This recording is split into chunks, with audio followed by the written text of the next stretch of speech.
Communication breakdown. Pause for the message. Wake up. Every station is a gentrification.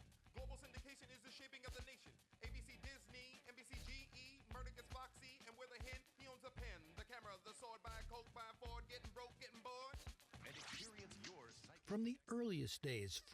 Desde los comienzos, la libertad de prensa fue lo que definió a Estados Unidos.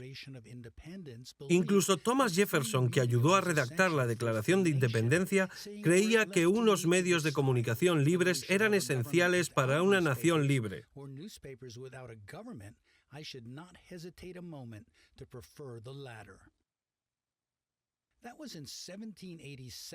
Eso fue en 1787.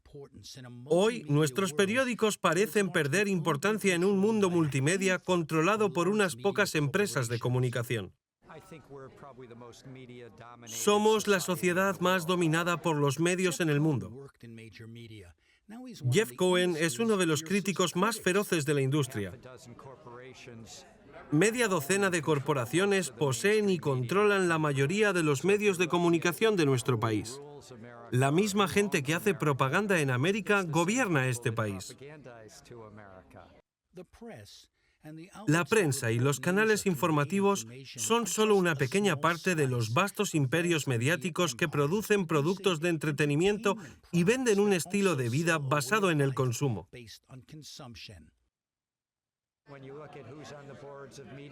Los que dirigen las corporaciones mediáticas también dirigen las compañías petroleras y los contratistas militares de América. Y estos son los que también poseen los medios de comunicación. No tenemos medios estatales, pero así parece. Es el Estado corporativo. Así parece que los medios de comunicación americanos no se limitan a dar noticias. No son independientes del sistema, sino su pilar. Defienden los intereses de los que gobiernan América.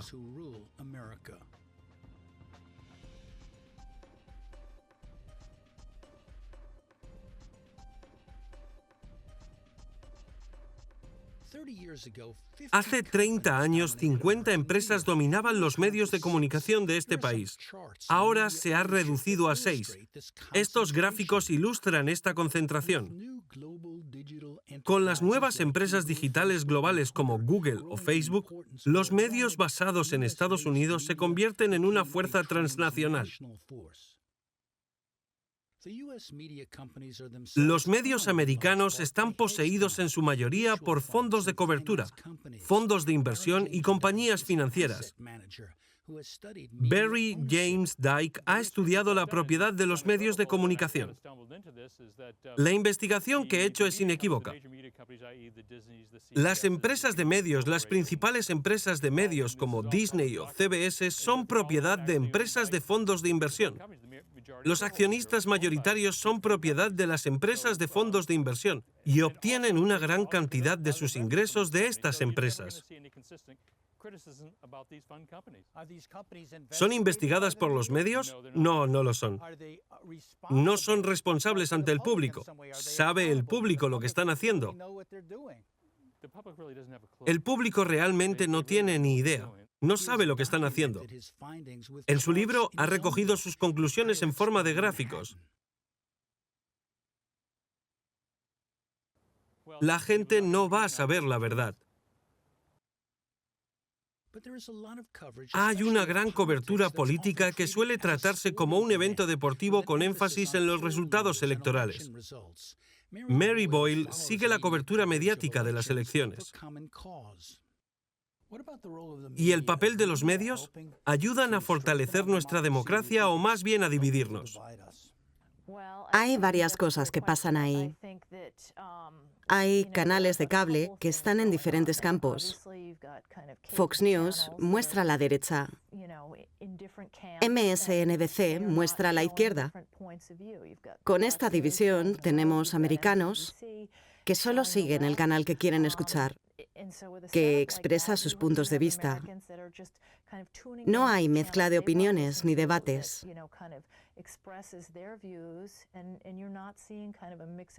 También vemos la contracción de los medios. Recibimos menos cobertura de lo que sucede. Esto es muy preocupante, sobre todo porque hay aún menos cobertura de lo que ocurre en la política.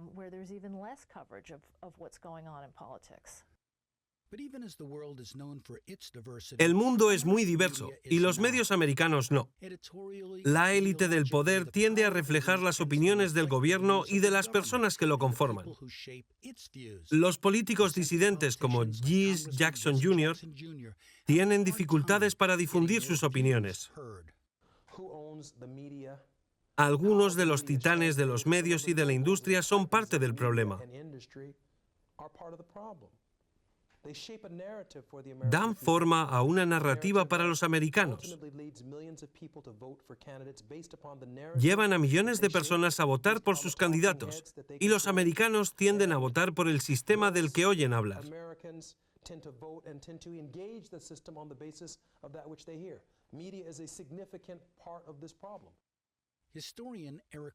El historiador Eric Foner dice que no se trata solo de un sesgo político, pero los medios de comunicación como negocios se centran en los índices e ingresos. Esa idea del poder detrás de las personas que ocupan los cargos no está muy presente en nuestros medios, ni en la mente de la gente. Personalizan la política y sus personalidades combatiendo entre sí, pero no se fijan en quién está detrás del escenario.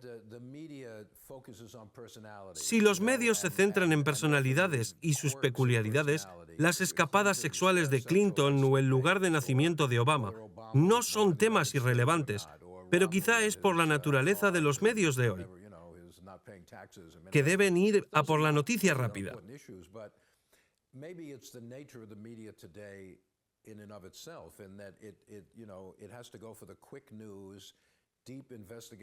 El reportaje de investigación profundo no se enfatiza tanto como antes.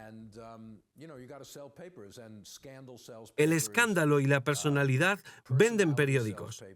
No se habla de cómo funciona el sistema.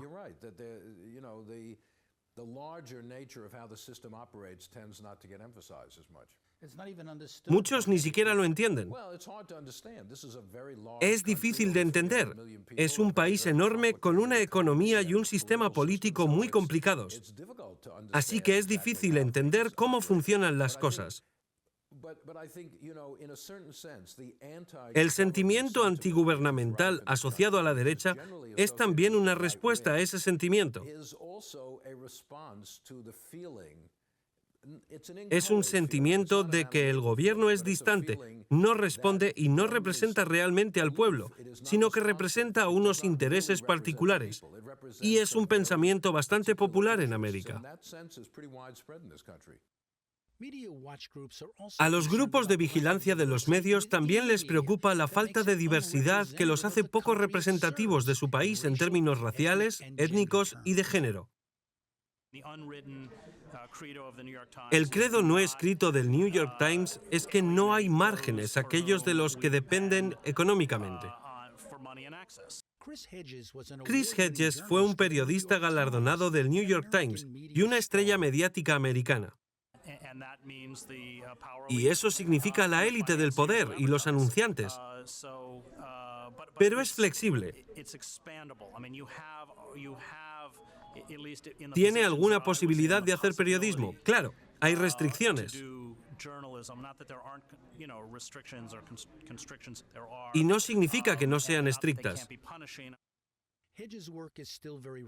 El trabajo de Hedges es muy respetado, pero cree que gran parte de la prensa es en definitiva una farsa que encubre al poder, sobre todo cuando relata las elecciones. Es un teatro político, la narrativa personal del candidato, todo es irrelevante. Todos los países totalitarios, como Siria o Irán, han tenido elecciones.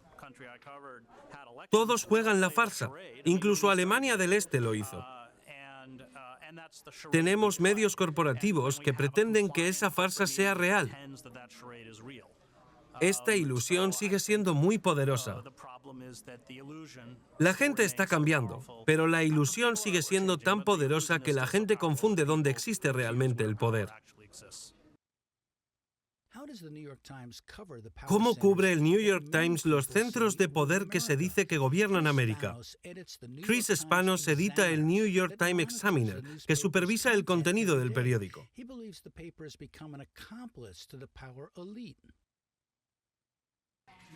El New York Times como institución es casi como una mini nación.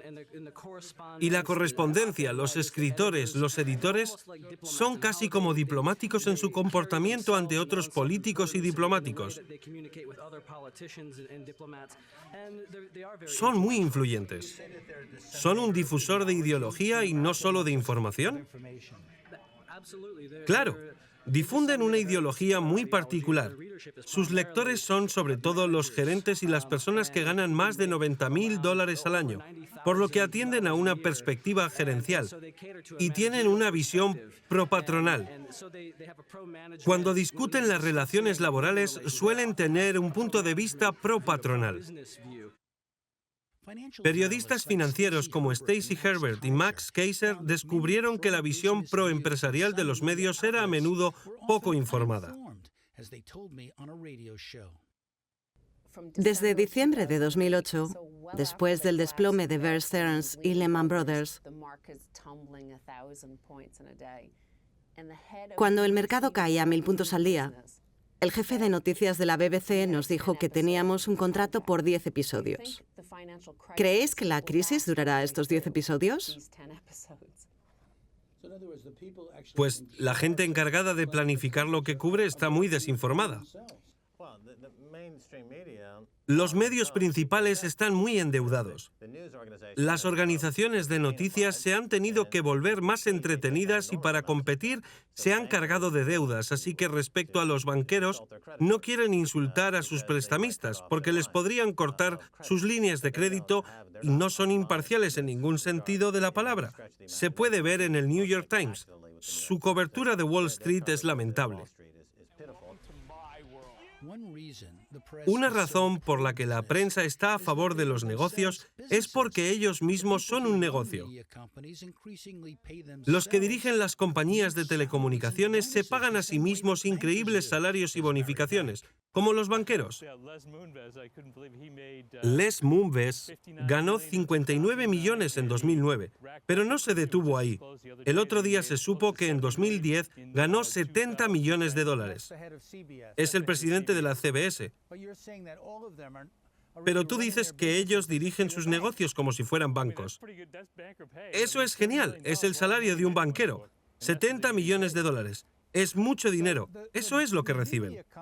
Las empresas de medios son una parte de este sistema de los que gobiernan América, una parte de estas relaciones de interconexión con las instituciones financieras. Sin duda alguna, hay empresas de medios parte del imperio. Las empresas de medios, los banqueros, hay sindicatos masivos. Pero los medios son parte de ello y los gestores de activos.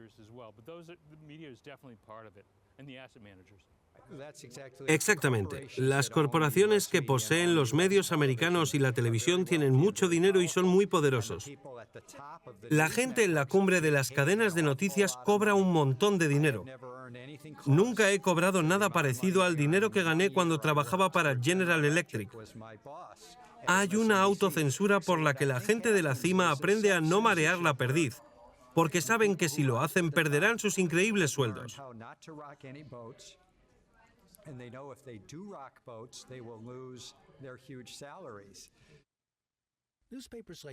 Periódicos como New York Times o Wall Street Journal suelen crear estructuras alrededor de historias más graves para decirnos lo que debemos creer.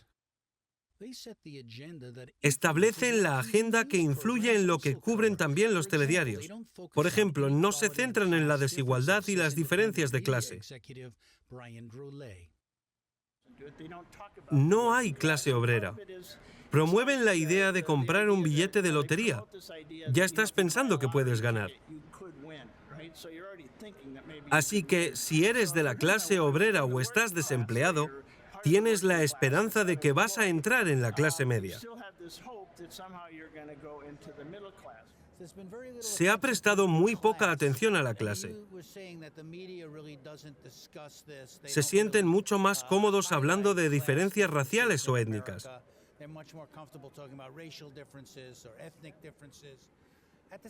Al mismo tiempo, en sus prácticas comerciales son muy conscientes de la demografía, de la clase a la que atraen, la clase alta.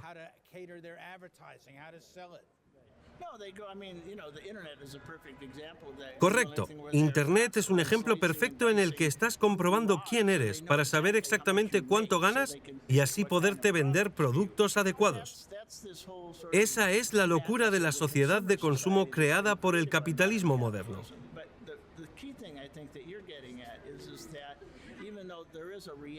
Y aunque hay una realidad de clase trabajadora, gobernante o burguesa, la gente ha sido entrenada para no pensar en esos términos.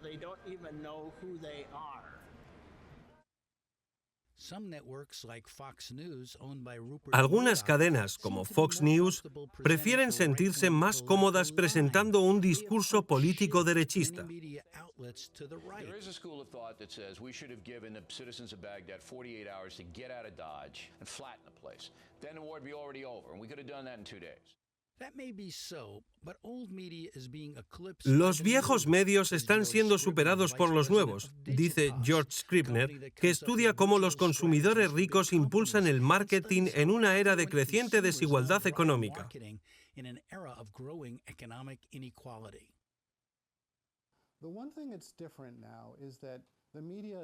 Los medios son propiedad de todos. Todos tienen acceso a Twitter y existe este nuevo tipo de creación de coaliciones rápidas y fluidas, como Occupy Wall Street o la Primavera Árabe.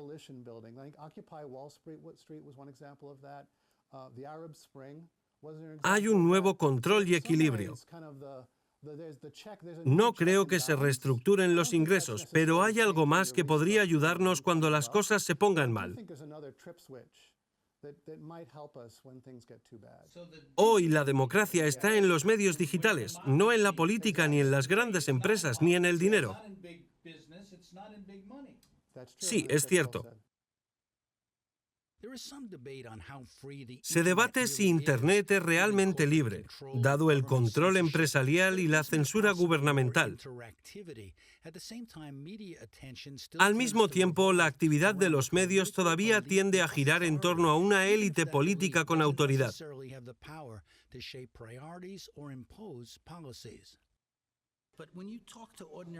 Los americanos de a pie creen que es totalmente justo. Ven diferentes puntos de vista y gente que es crítica a veces. Ven a los medios liberales. La propaganda de la Unión Soviética era muy poco efectiva porque nunca pretendía tener dos puntos de vista. Tenían un solo punto de vista que decía lo bien que iban las cosas. Pero en nuestro país la propaganda es realmente efectiva porque tiene la apariencia de un debate.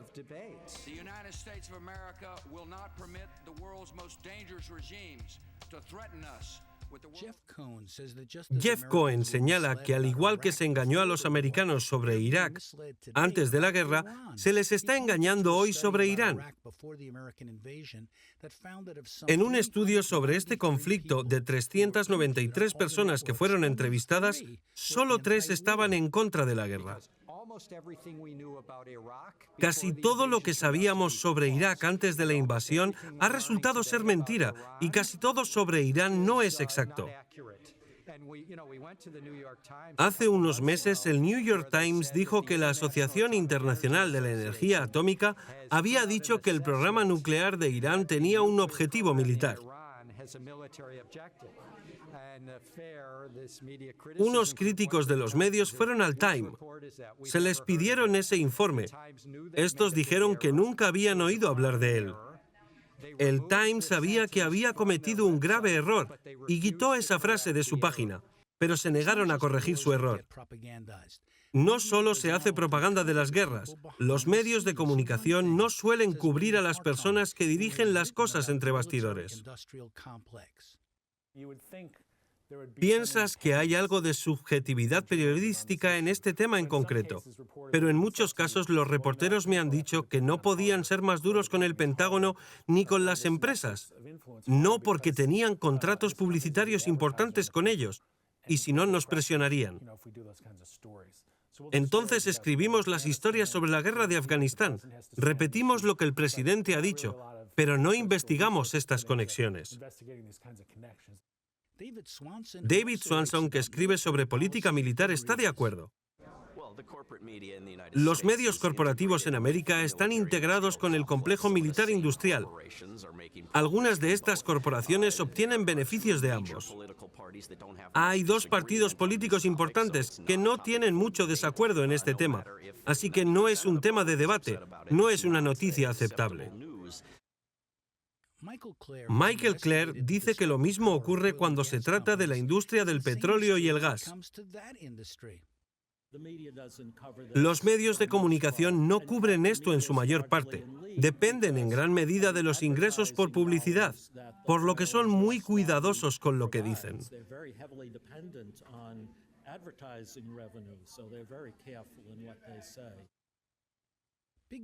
Las grandes empresas ricas y anunciantes en los medios no suelen ser examinadas por estos. Este fue el caso de la crisis financiera. Son cuestiones difíciles de entender y parecen muy arcanas y sin importancia para el americano medio. Es posible que algunos medios estuvieran intentando explicar por qué se trata de una información crítica que los votantes necesitan.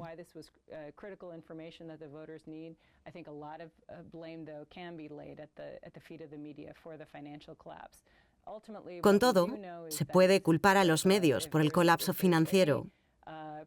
Es fundamental la transparencia y el escrutinio de los actores poderosos, de lo que quieren y lo que están haciendo para salirse con la suya. La crisis financiera es un ejemplo perfecto.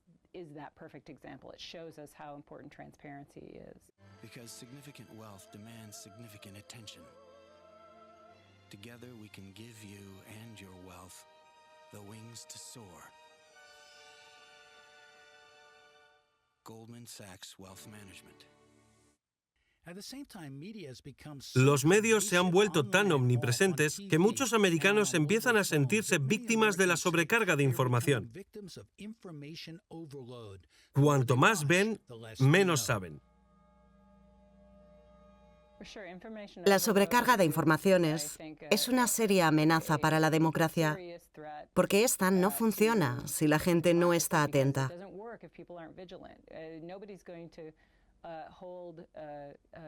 Nadie va a hacer responsables a los miembros del Congreso.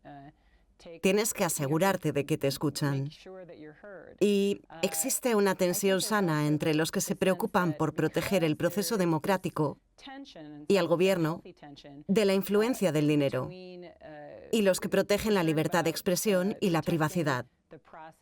Nadie quiere censurar la información.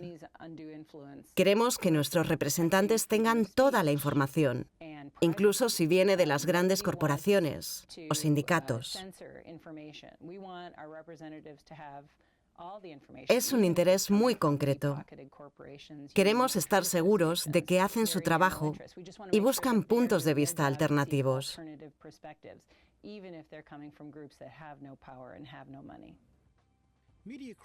La crítica de los medios suele centrarse en lo que se oculta y en cómo las historias de los medios determinan lo que pensamos. Es el poder de los medios y la razón por la que son una de las fuerzas que gobiernan.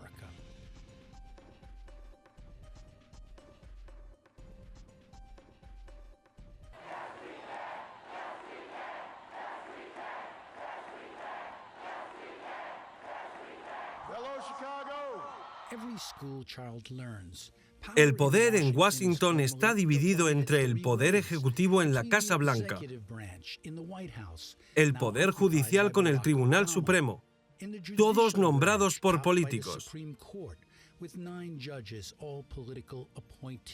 El poder legislativo con 100 miembros del Senado y la Cámara de Representantes elegidos en distritos de toda América. Un sistema formal que debería mantener al país en un rumbo estable de la democracia. No obstante, la gente más informada sobre cómo funciona realmente el gobierno afirma que el sistema no funciona y que los votantes no están al mando. Un miembro del Congreso dice: un grupo de élite que funciona a nivel mundial y fuera de la Constitución y del alcance del gobierno tiene enormes recursos. Una experta en elecciones dice: la política está controlada por los que quieren gastar millones de dólares para elegir o derrotar a ciertos candidatos. El jefe de un grupo de interés público dice: tenemos una plutocracia corporativa. Washington está gobernado por los grupos de presión que trabajan en nombre de los mayores intereses corporativos del país. Y un antiguo miembro del Congreso, que solo quiere hablar de forma anónima, nos habla de los grupos de presión. El 99% de las personas que presionan al Congreso son hombres y mujeres blancos que llevan trajes y corbatas caros y que van a las oficinas republicanas. Casi nunca veo afroamericanos, hispanos, asiáticos o musulmanes. Se ve a estos tipos bien vestidos que acaban de bajar de sus jets acudiendo a las oficinas republicanas para pedir algún tipo de reducción de impuestos.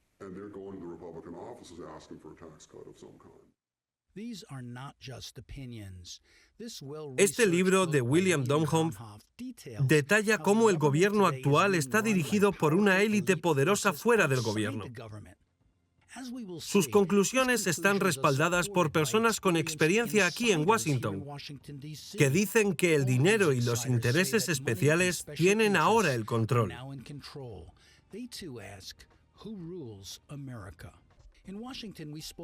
Hablamos con los líderes de 3 respetadas organizaciones de vigilancia que investigan las fuerzas ocultas que operan entre bastidores.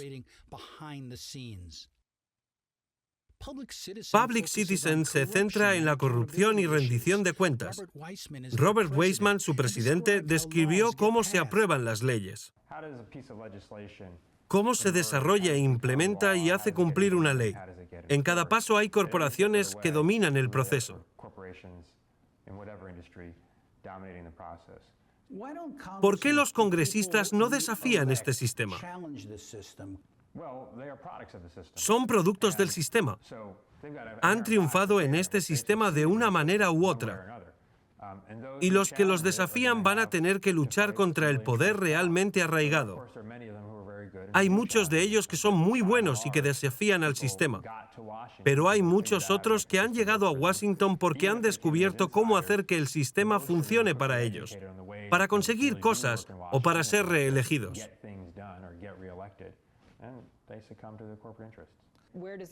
¿De dónde proviene el dinero? Los primeros 100 donantes han suministrado el 77% del dinero que va a los comités de acción política.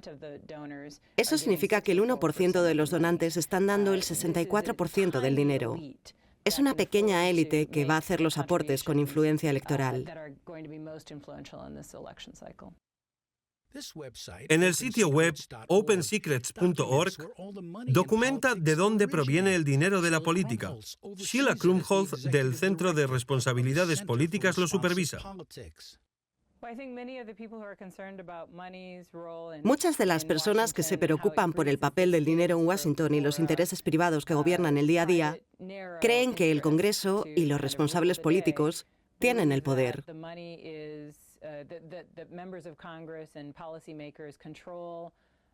Pero que en realidad son los donantes, los patrocinadores de estas personas, los que mueven los hilos. Los políticos son como las marionetas visibles del poder, pero los de detrás de ellos son quienes están al mando. ¿Cómo podemos saber quiénes son? Tenemos millones de registros de donaciones a candidatos federales, comités de acción política, incluso pactos de liderazgo, fondos que ellos controlan. También hay dinero que va directamente a los superpactos. Estos son los comités de acción política que solo dan contribuciones a grupos que gastan dinero para gestionar las campañas y los partidos.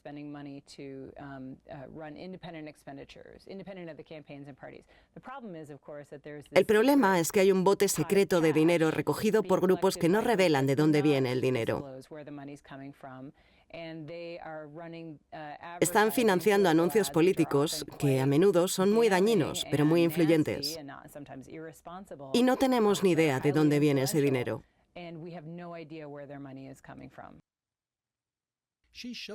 Sus datos muestran que una minoría controla el proceso con unos pocos millonarios que financian la política. Hay 610 superpactos registrados. 195 de ellos están poniendo el dinero para los anuncios. Pero este gráfico demuestra este dramático gasto en publicidad de estos grupos. Así que, en 2012, vemos más de 100 millones gastados. Eso es un aumento del 100% desde 2008. Esta es una lista de clientes de grupos de presión entre 1998 y 2012. Les presentamos a los mayores donantes: la Cámara de Comercio Americana, la Asociación Médica Americana, la compañía General Electric y la industria farmacéutica de investigación americana. Estos son algunos de ellos, pero todavía hay más. 2012 podría ser un punto decisivo en la política americana por todo el dinero invertido. Mary Boyle, vicepresidenta de Common Cause, lo explica. Hay que mirar a las personas que más dinero dan a las campañas políticas. Son personas influyentes que dan mucho dinero a las campañas. Y quieren algo a cambio.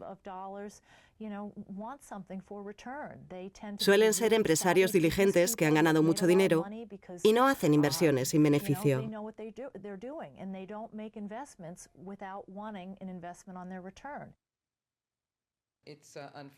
Es lamentable, pero compra tiempo en los medios de comunicación y apoyo a los candidatos que, al final, llegan al Congreso y pueden votar a su favor.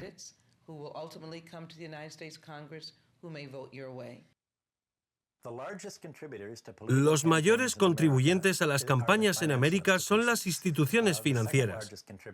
También hay promotores inmobiliarios. Si uno es candidato, tiene que ser elegido prometiendo que apoyará las políticas respaldadas por las inmobiliarias y las financieras.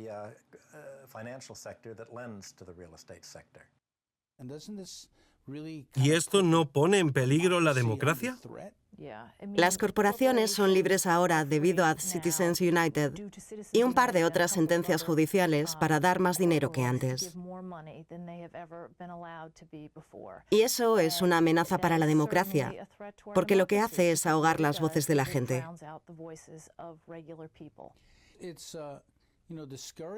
Es desalentador que en las elecciones de 2008 hubiera un enorme número de personas que querían un cambio.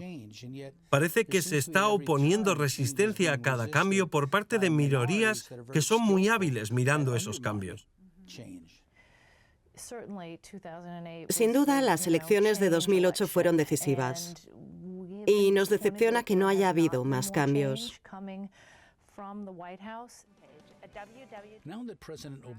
Obama aspira a ser reelegido y dedica su tiempo a recaudar $2.000 millones para campañas políticas. Por eso este escándalo involucra a ambos partidos. Es un problema bipartidista. Los 2.000 millones es solo para la carrera presidencial. La carrera nacional en general será de alrededor de 8.000 millones. Obama es un recaudador de fondos muy talentoso. Con este dinero enorme van a aplastar a los republicanos. Es muy caro ser candidato a un cargo, ya sea a la presidencia o a la legislatura estatal. Solo hay que recaudar dinero de gente que quiere algo a cambio. El dinero en la política también paga a los grupos de presión. En 2011 hubo 12.654 grupos de presión que gastaron 3.320 millones de dólares en influir en políticos, agencias y autoridades. La semana pasada me reuní con un grupo de mujeres de Oriente Medio y me dijeron que querían conocer Code Pink y nuestro trabajo. Nos reunimos en la cafetería, miramos a nuestro alrededor y dijimos que toda esta gente está presionando al Congreso y creen que van a tener alguna influencia. Pero hay un lugar especial en el Capitolio al que no podemos ir, el lugar donde la gente que tiene dinero va a presionar. Pagan mucho dinero para reunirse con su congresista.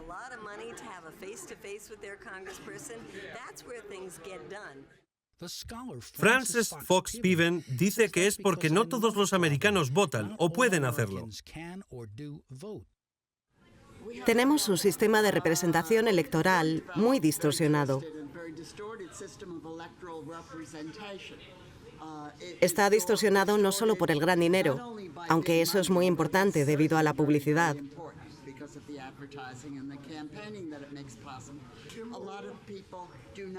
Pero mucha gente no tiene derecho a voto, e incluso los que votan no están representados de forma justa.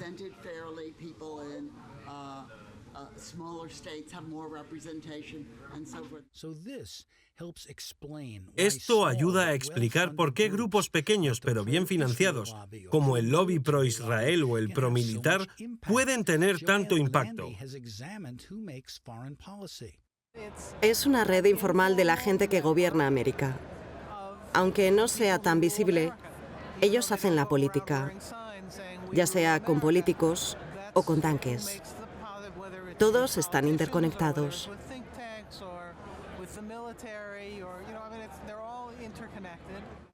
Estos grupos están más unidos que divididos. Hay desacuerdos entre ellos, pero son desacuerdos sobre los métodos, no sobre los objetivos. Algunas personas piensan que deberíamos deshacernos de algunas armas nucleares. Otros piensan que hay que conservarlas todas.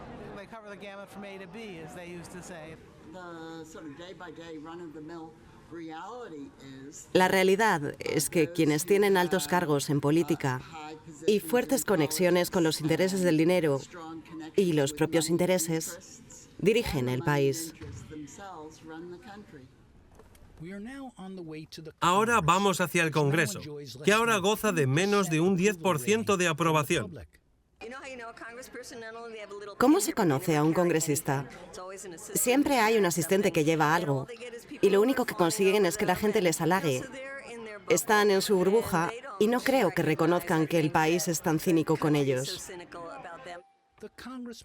Los congresistas también son cínicos. John Conyers es el miembro más veterano. Se queja de que los grupos de presión los están abrumando. ¿La gente de Wall Street está donando al Congreso tratando de detener las reformas? Yo no veo eso, pero se sabe que está pasando.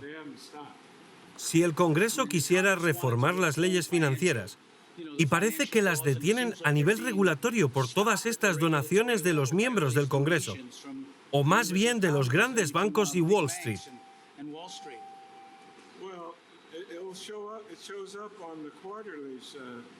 Lo vemos cada trimestre, pero no tengo ninguna razón para creer que haya habido un cese o una reducción. Y así se consigue el estancamiento. JPMorgan Chase has shocked the markets by revealing a trading loss of over $2 billion. Más tarde se informó de que un enorme banco había perdido $2.000 millones apostando por productos exóticos. Si Jimmy Dimon comete el error porque sabemos que es bueno, ¿qué demonios pasa en Citigroup y en un Bank of America? Los errores de JP Morgan, el mayor banco de América en términos de activos, trajeron a la memoria el año 2008, cuando las arriesgadas apuestas de los grandes bancos amenazaron con colapsar el sistema financiero. Más tarde, los grupos del banco lucharon contra una nueva norma que, de haberse aprobado, habría evitado su pérdida. Internet se llenó de malas noticias. Es muy importante porque se trata del mercado de derivados. Esto podría no salir bien. Esto es muy importante porque se trata del mercado de derivados y no podría salir bien. El mayor banco de América es amigo de los federales. Hay un montón de deuda, pero en ninguno de los comentarios se habló de los grupos de JP Morgan Chase. Los bancos se meten en problemas, se resbalan, y eso es lo que está haciendo el mayor banco de América, JP Morgan. Los bancos son sus propios peores enemigos. Sabemos que fuimos descuidados y estúpidos. Hubo un mal juicio. No sabemos si algo de eso es cierto, pero por supuesto, los reguladores deben examinar algo así. Ese es su trabajo. Estamos abiertos a los reguladores y a sus conclusiones, y queremos aprender de ello y mejorar nuestra empresa. Una de las sorprendentes lecciones de todo lo que condujo a la crisis es que no pueden controlarse a sí mismos hasta el punto de destruir su propia industria. Incluso si van a destruir su propia empresa, se destruirán a sí mismos, así que no podemos confiar en que sepan cómo controlarse. Public Citizen jugó un papel en prohibir el uso de información privilegiada por parte del Congreso sobre la información de las audiencias e investigaciones, lo que consideraban corrupción. Los poderosos no deberían crear un conjunto de reglas para ellos mismos y otro para todos los demás. Si esperamos que eso se aplique a las mayores corporaciones y a los ciudadanos más exitosos, debería aplicarse a nuestros funcionarios electos, especialmente en una época de déficit de confianza.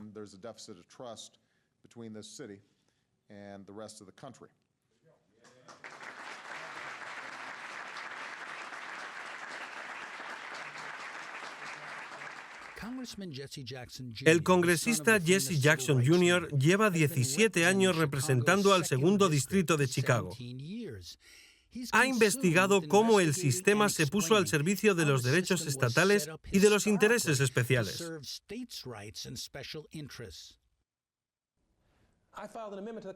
Presenté la enmienda a la Constitución para garantizarnos el derecho a una educación de igual calidad. Ningún americano debería ser esclavo del Estado. La superación afroamericana de la Constitución con respecto a los derechos del Estado no fue atendida por el pueblo americano a través del tiempo, y es el mismo sistema en el que están atrapados hoy. Y no tienen ni idea de esto. Le preguntamos por qué el Congreso se ha vuelto tan disfuncional. Nunca la había visto más polarizada, más dividida según líneas geográficas y económicas políticas. No es lo que se suponía que debía ser la evolución de la democracia. Y el pueblo americano es la víctima de este proceso. Entonces, ¿quién gobierna América? Hay dos tipos de poder material en este país. Uno es el político y el otro es el económico. Nosotros, el pueblo, tenemos el poder de controlar y determinar el sistema económico, y hay una lucha constante entre el poder del pueblo y el poder económico. Nosotros controlamos a través del sistema político nuestro destino económico. Pero la mano fuerte del sistema económico controla el sistema político y manipula al pueblo. ¿Quién controla América? Un grupo elitista de personas que funcionan globalmente y fuera de la Constitución, fuera del alcance del gobierno. Tienen enormes recursos. Poseen los medios, el poder de investigar, de dar forma a las narrativas. Pueden modelar y colocar a los candidatos a cargos públicos y dar una imagen ante el pueblo americano, una imagen que a menudo no coincide con la realidad. Y aún así el pueblo americano ve esta imagen de liderazgo y la vota. Conocimos a un antiguo empleado del Congreso. Aceptó hablar con nosotros solo si le borrábamos la cara y distorsionábamos su voz. Fue muy crítico en su descripción de cómo se toman las decisiones. Esta es una gran institución, pero hay un número incalculable de miembros del Congreso que pasan el 60% de su tiempo recaudando dinero. Y como tienen que presentarse cada 2 años, tienen que recaudar millones de dólares solo para ser competitivos y salir en la televisión. Porque la CBS o la CNN cobran estas escandalosas cantidades de dinero para conseguir anuncios de televisión. Debería ser gratuito o muy barato. Así que lo que sucede es que estos miembros del Congreso dependen de personal bien informado. Muchos acaban de salir de la universidad. Muchos de ellos son becarios para que tomen decisiones importantes sobre política exterior e interior, atención sanitaria o empleo. Nos contó que los funcionarios son comprados por intereses especiales y de grandes donantes. Y muchos de estos jóvenes acaban de salir de la universidad.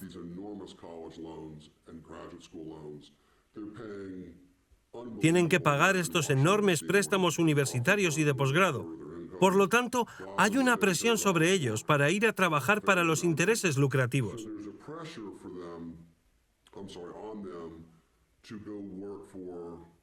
Muchos funcionarios, incluso los progresistas, han dejado el Capitolio y han trabajado para las grandes compañías farmacéuticas o para las petroleras. Suelen ser las empresas más grandes de cualquier sector. Si estás mirando la política económica nacional en general, Wall Street es la influencia dominante. Como dentro de la industria financiera, ¿qué facciones son las más importantes? Siguen siendo realmente las instituciones más grandes las que marcan la agenda. Se han hecho encuestas sobre el destino que los americanos dan a nuestro dinero en el gobierno y casi nadie tiene ni idea. La gente sobreestima la cantidad de dinero dedicado a la ayuda. Y por supuesto, parte de ello se debe a que hablamos de armar a las naciones extranjeras como ayuda. Sin embargo, el verdadero problema no es solo el poder de estas empresas.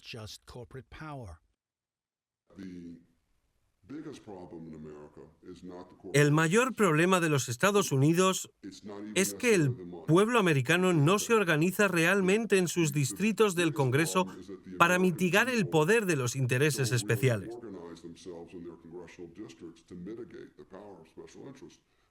No utilizan su democracia porque no saben cómo funciona el juego.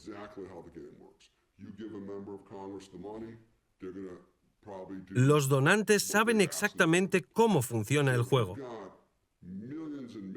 Les das a un miembro del Congreso el dinero y va a hacer lo que le han pedido que haga.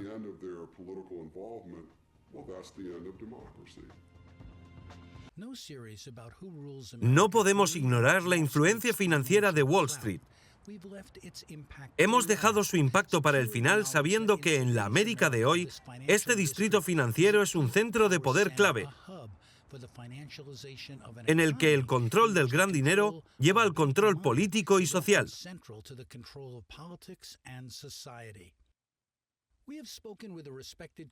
Un respetado ejecutivo corporativo nos dijo que los ricos ahora gobiernan América.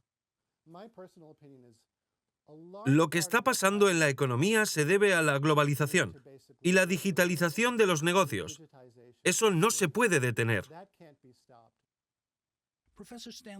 El profesor Stanley Aronovitz habla del mismo esquema de hace 50 años. Wall Street, un sector financiero, es un líder del capital corporativo. Y así era a mediados de los 50. Ahora es más acentuado debido al declive de las corporaciones industriales.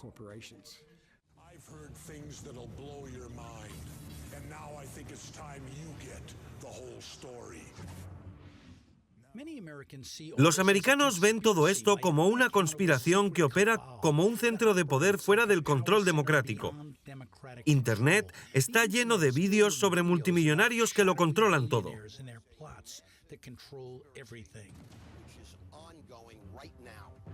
It is a conspiracy of institutional corruption from the highest level. From international bankers to the super rich, from Washington to Rome, they're all in it together. ¿Es Wall Street una conspiración? ¿Y qué función cumple en América? ¿Es algo externo o interno? No es cosa de élites fuera del Estado. Claro que tienen una enorme influencia, pero la tienen porque el Estado está estructurado para apoyar su poder y autoridad. Leo Panitch, economista y analista, ofrece una perspectiva alternativa. Lucha contra la idea conspirativa de que un pequeño grupo de personas dirige las cosas. Habla de la estructura de la sociedad, de quien dirige realmente las cosas.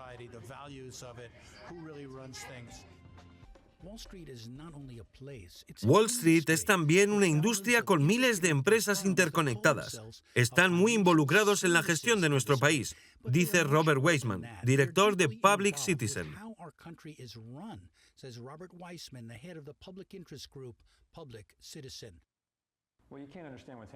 No se puede entender lo que está pasando en el país en los últimos 30 años sin entender cómo Wall Street alcanzó el poder económico. Utilizan su poder político para borrar toda una serie de regulaciones que los controlan.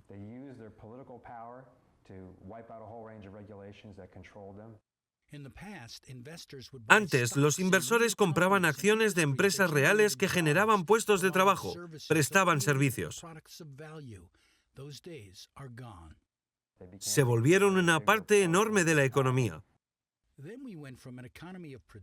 Entonces, pasamos de una economía de producción a una basada en el consumo. Los consumidores pronto impulsaron el 70% de la economía.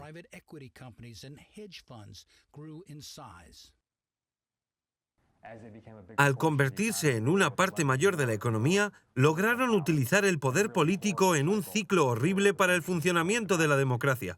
Y eso condujo al colapso en 2008. Los consumidores y los gobiernos se endeudaron más, compraron y vendieron deuda y cambiaban las leyes que regulaban sus actividades. Las medidas desreguladoras permitidas por la influencia política de Wall Street condujeron al desastre económico.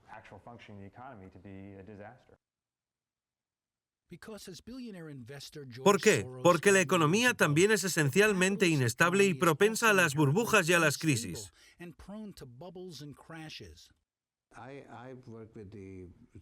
Trabajo con la teoría de que los mercados financieros son inherentemente inestables.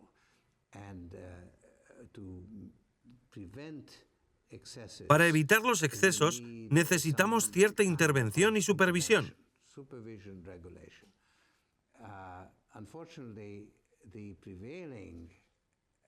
La idea que prevalece es que los mercados se inclinan hacia el equilibrio.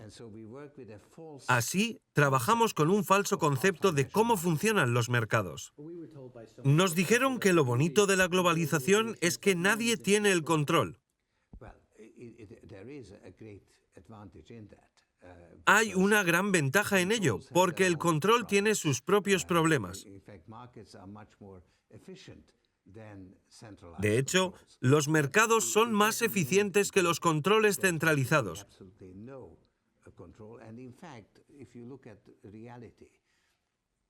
Eso no significa que no deba haber ningún tipo de control. De hecho, cada vez que hubo una crisis, se hizo algo para evitar que se repitiera.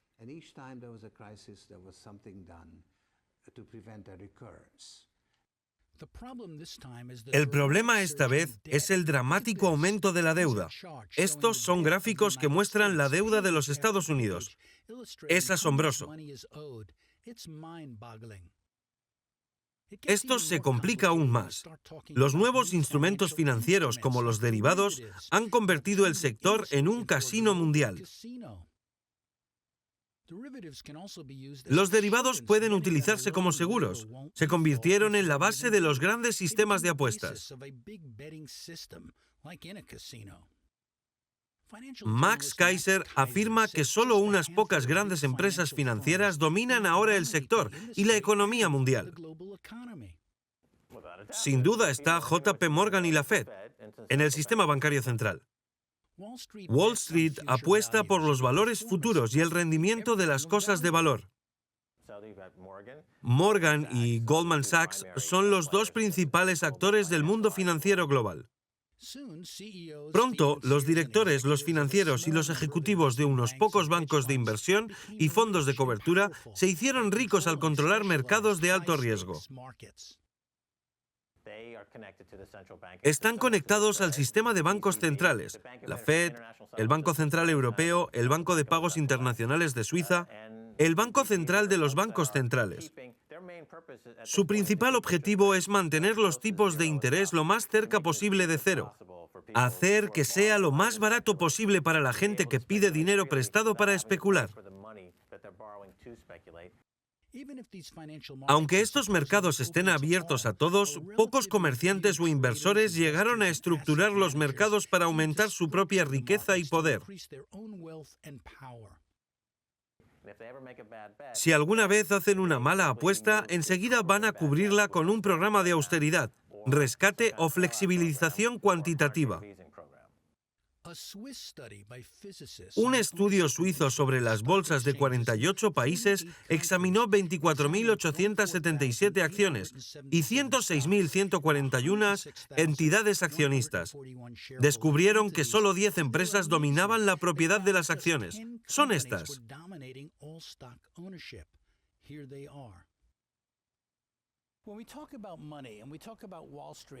Tenemos que hacer esta pregunta. ¿De dónde viene el dinero que se utiliza en esta especulación de nuestros mercados financieros? Barry James Dyke sabe eso. Entonces, ¿de dónde viene? El dinero procede de los ahorros de la gente o de sus fondos de jubilación. ¿Saben esas personas cómo se invierte o se gasta ese dinero? No tienen ni idea. Ahora, el público se está enterando poco a poco de lo que los de Wall Street especularon con inversiones arriesgadas que crearon un crash.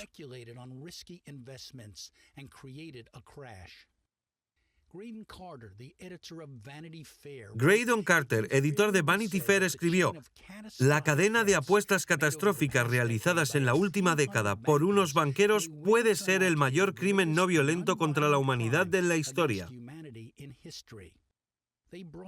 Derrumbaron la economía mundial, millones de personas perdieron sus empleos y sus casas, arruinaron el plan de jubilación de una generación, llevaron a unos 200 millones de personas a la pobreza extrema". En 2010, los sindicatos se manifestaron en contra de los crímenes de Wall Street.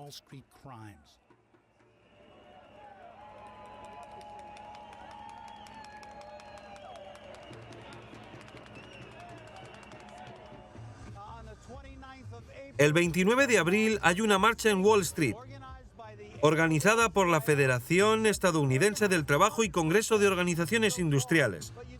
Hoy los medios están fuera y marchan por un robo. Según la Federación Estadounidense del Trabajo y Congreso de Organizaciones Industriales, han perdido millones de puestos de trabajo. Quieren que Wall Street pague. Quieren un nuevo impuesto sobre las transacciones financieras.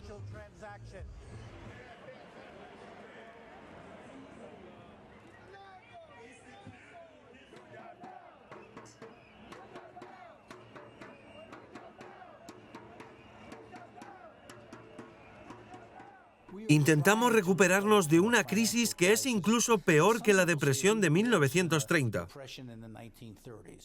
Con todo, las reformas que se han propuesto luchan en el plano normativo por las empresas de Wall Street y los financieros. ¿Cree que tienen un poder desproporcionado para influir en el Congreso? Sin duda, no solo en el Congreso, sino también en las legislaturas estatales. Su fuerza dirige todo el sistema político americano. El sector financiero ha contratado a 28 grupos de presión por cada miembro del Congreso para tratar de influir en sus decisiones. ¿Qué haces cuando los grupos de presión entran en tu despacho? ¿Cómo funciona ese juego? Es muy difícil para ellos reunirse conmigo. No se gastan mucho dinero en intentar presionarme porque tengo clara mi ideología, mi idea del gobierno representativo y de la Constitución. Pero, aunque mi distrito es competitivo, hay otros más competitivos que el mío, y cada miembro del Congreso, en esa medida, se convierte en un prisionero del proceso electoral. Sheila Krumholz dice que el poder de Wall Street está bien documentado. Wall Street y la industria financiera siempre han sido la mayor fuente de dinero para las campañas en América.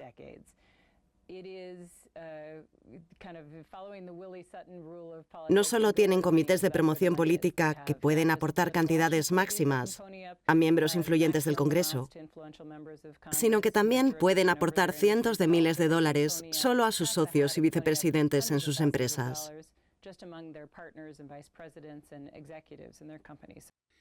Esto afectará a las elecciones de 2012.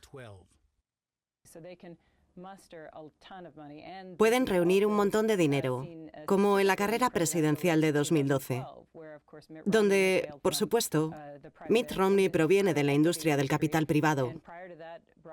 Antes fue Barack Obama el favorito de Wall Street. Así, Wall Street y los bancos son una parte muy influyente de la industria. Ese poder son los grupos de presión de Wall Street que sabotean las reformas financieras.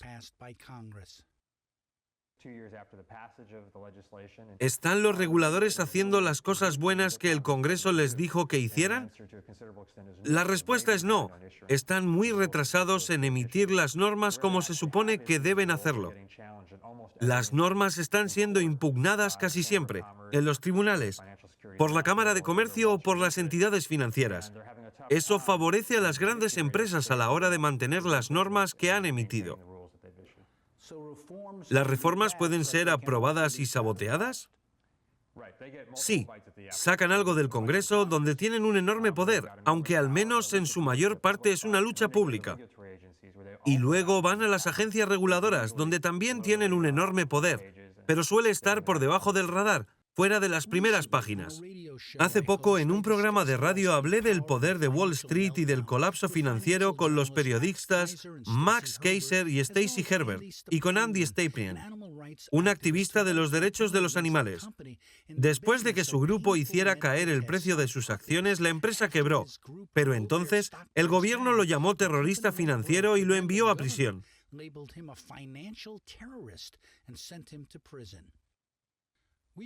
Wall Street es como el Titanic, el barco insumergible que se hundió. Si el Titanic fuera la historia de hoy, Goldman Sachs y JP Morgan tendrían grandes apuestas que serían pagadas cuando el barco se hundiera. Y Hank Paulson estaría abajo aumentando la brecha. Esto me lleva a un nuevo estudio sobre los naufragios de los últimos cientos de años. Ha demostrado que, en realidad, las mujeres y los niños tienden a morir con más frecuencia que los hombres, y que el capitán no suele hundirse con el barco. Su tasa de supervivencia es la más alta. Estos tipos, como los llama Warren Buffett, armas de destrucción financiera masiva, utilizan los derivados para empeorar la situación, porque las apuestas que tienen a que estas calamidades empeoren se pagan con creces, y eso lo vemos en las cifras. ¿Es esto realmente cierto? ¿Qué están apostando contra nosotros? ¿Están esperando a que ocurran cosas malas? No todos los que trabajan en Wall Street tienen esa mentalidad, pero hay una cultura que en el lugar donde la gente ha aprendido a aceptar y justificar las cosas. Como estas inversiones, apostar en contra, cosas para fracasar, ya sea en un gobierno, un país o una empresa. Lo ven como si fueran números, no ven a la gente detrás, no ven a las familias que sufren.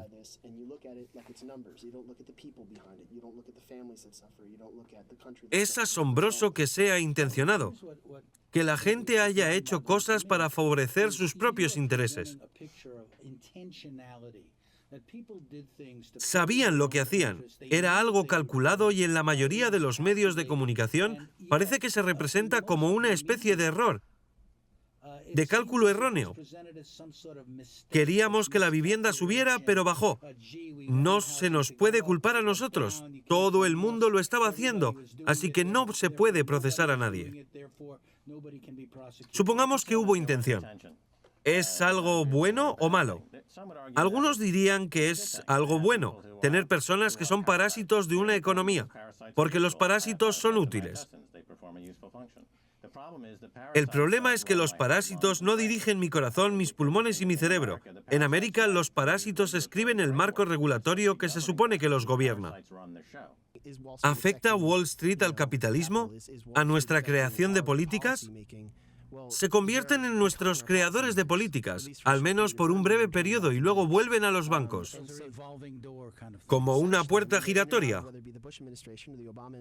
Entran y salen de la administración de Bush y Obama. Diferentes cargos que están gobernando las finanzas son individuos que son exdirectores generales de los bancos. Es una relación incestuosa entre Wall Street y los políticos. Suena corrupto. Has preguntado quién dirige América y yo digo que es la ignorancia. Thomas Jefferson lo advirtió y dijo que hacía falta un medio de comunicación que informara a la población. Si no, perderíamos nuestra democracia. Me sorprendió cuando el Nasdaq abrió en Times Square. Un gran estudio con un gran escaparate. Decidí hacer un tour por la bolsa. Bernie Madoff, que estaba dirigiendo Nasdaq, me dijo que no podía ser. No había tour por la bolsa porque no había bolsa. Parecía una bolsa, había un edificio en el que ponía Nasdaq. Pero los que operaban eran ordenadores. El comercio algorítmico va mucho más allá. No se trata de individuos que corran riesgos personales. Se trata de ordenadores que tienen un crédito casi ilimitado, porque el coste del crédito es ahora cero y un banco como JP Morgan, con un saldo de 90 billones de dólares en derivados, puede prestar $1 billón a un programa informático para que haga una apuesta. Si la apuesta no funciona, reciben un rescate federal. Si la apuesta funciona, reciben una bonificación. Esto ha estado sucediendo desde hace varios años, pero se ha vuelto más desproporcionado y asimétrico. Este giro hacia los ordenadores ultrarrápidos es solo un ejemplo del cambio de poder que se está produciendo cuando las finanzas toman el control y los políticos cortejan a Wall Street en conferencias y en reuniones privadas.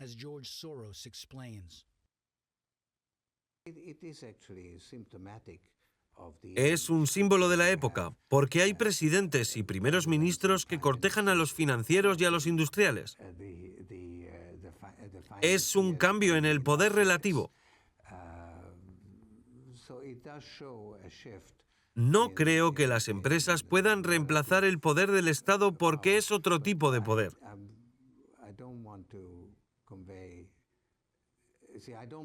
La soberanía sigue estando en manos del Estado. Eso no ha cambiado.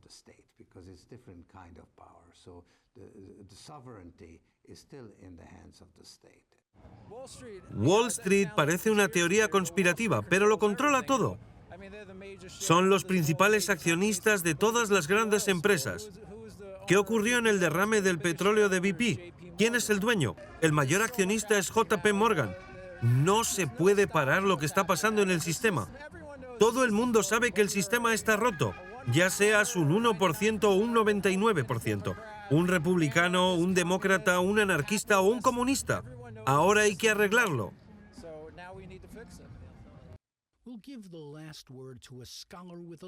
Le daremos la última palabra a un académico, el historiador Eric Foner. Nos enfrentamos a un grave déficit de democracia, no solo en América, sino también en otros países. No puedo decir que la plutocracia determine todo lo que ocurre en América, pero el déficit democrático se debe a que las cuestiones primordiales están ahora fuera de los límites de la democracia. No importa quién sea el elegido. Las cuestiones básicas sobre las finanzas, la globalización, sobre la pérdida de poder de la gente sobre sus propias vidas, no se discuten. No importa quién sea el presidente. Las cuestiones fundamentales a las que se enfrenta la gente no están expuestas a la consideración democrática.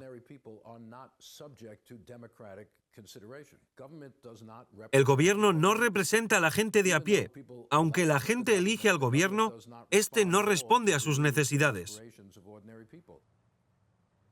En esta serie hemos investigado quién gobierna América, examinando la historia de los conflictos profundos hasta la Revolución Americana.